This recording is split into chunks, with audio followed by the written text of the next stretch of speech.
নামাজ পড়ছে একজন ব্যক্তি, সে আল্লাহর সাথে সরাসরি কথা বলছে, তার পাশে কথা বলা জায়েজ নেই।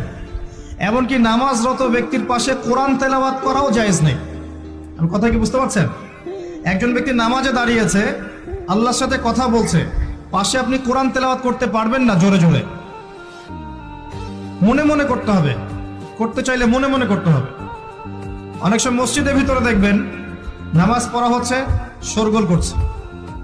নবী সাল্লাল্লাহু আলাইহি ওয়াসাল্লাম বলেছিলেন, আখিরুজ জামানে, তিরমিজিতে আছে হাদিসটা, আখিরুজ জামানে ইসলামের নামটুকু থাকবে, ইসলামের প্রকৃত বিষয়গুলো থাকবে না। কোরআনের মাসহাফ থাকবে, যে মাসহাফ, কোরআনের মাসহাফটা থাকবে, এর শিক্ষাগুলো থাকবে না। মসজিদগুলো হবে চাকচিক্যময়, কিন্তু মসজিদ হবে হেদায়েত শূন্য। আর চতুর্থ লাইনটা আরো ভয়ঙ্কর।